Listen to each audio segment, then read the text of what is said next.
Parlant d'addicció a noves tecnologies, en el moment que la nostra vida quotidiana, personal o laboral es veu afectada. La personal pot ser portar els nens a l'escola, la meva parella, o no fer esport perquè m'he quedat amb el mòbil 2 hores al sofà i no tinc temps. En el moment que hi ha un canvi d'hàbits en aquests aspectes, considerem que hi ha una addicció, sempre i quan en el moment de retirada de la substància, en aquest cas de l'aparell, hi hagi un síndrome d'abstinència, conegut com a mono.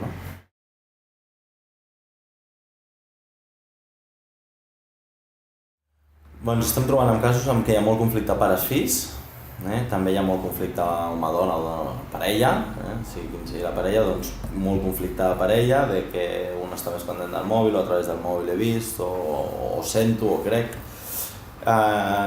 Pels joves, sobretot estem trobant problemes a l'escola, amb el rendiment acadèmic, que està disminuint enormement, i amb els adults el rendiment laboral. No és el mateix estar treballant amb el mòbil d'entremig que poder estar concentrat en la feina.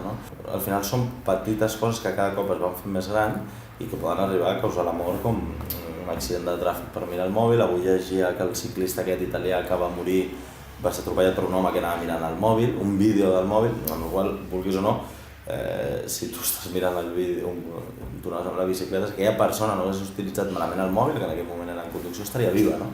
Per tant, allà el causant, un dels causants és el mal ús del telèfon mòbil. Estem arribant a la mort, perquè estem trobant que hi ha gent, bé sigui perquè fa un mal ús, acaba morint-se o acaba matant algú. Estem trobant sobretot ansietat, nerviosisme, malestar, ganes de no fer res, apatia, pèrdua de diners, canvis de l'estat físic, oscil·lacions de l'estat d'ànim, passant de molt eufòria a molta tristor, malestars bastant significatius i en el que l'encapçala l'agressivitat. Sobretot quan parlem d'agressivitat pares-fills, quan els pares restringeixen l'ús de les noves tecnologies als fills, trobem que hi ha moltíssima agressivitat.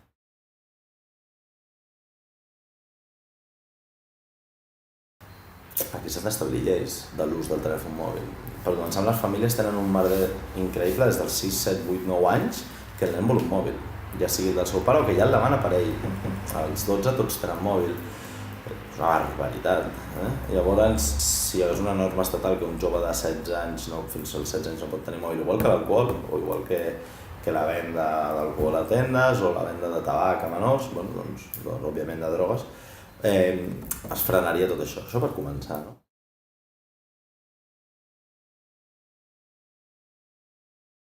Jo penso que potser ja inclús tindria que ser una assignatura, o per almenys donar una formació bastant continuada, com ja estan fent moltes escoles amb nosaltres, de cada any de tallers, conferències, exercicis, roleplays, inclús exàmens, de com utilitzar bé les noves tecnologies. Hauríem de fer una passa tecnològica enrere per fer-ne 3 humanes o reals, no?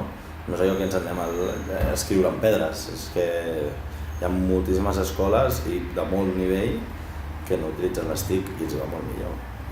Un nano a l'escola, si té l'iPad davant i té el vídeo al YouTube, per molt capat que creguin que ho tenim, pot fer l'exercici de mates. Tu què creus que farà, no? Veurà el vídeo o jugarà, però si és responsable i et vol fer l'exercici de mates, igualment el farà ràpid per poder jugar.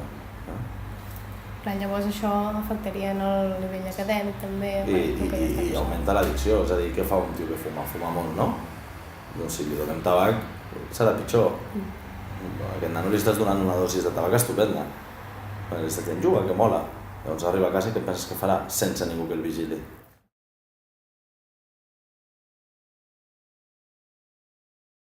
Si em fessis l'entrevista fa un any et diria que augmentaria.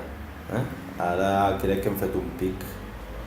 Crec que hem arribat a un pico de que la gent està una mica farta. Molts joves feu aquest tipus de treballs, les teles, els diaris, la premsa comença a parlar-ne molt, nosaltres tenim la consulta plena, algú més que ho faci segur que també. En aquest sentit, ja la gent està prenent una mica de consciència de que el fum molesta al cotxe o al bar, de que si et caus amb la moto veus que la gent ja s'està morint, de que si, no sé, més normes que hi hagin estatals, de que no es pot conduir sense cinturó, m'és igual, n'hi ha 200.000. Per tant, jo crec que ja la gent està començant a veure les conseqüències reals, que ja es venien veient fa anys, però ja l'està començant a veure amb els més joves, inclús amb les seves parelles o amb ell mateix, s'està espantant, molta gent diu és que soc molt addicto jo al mòbil, no? La gent ja comença a veure que potser hem de prendre una mica de consciència i fer un pas enrere tecnològic per fer-ne 3 reals endavant.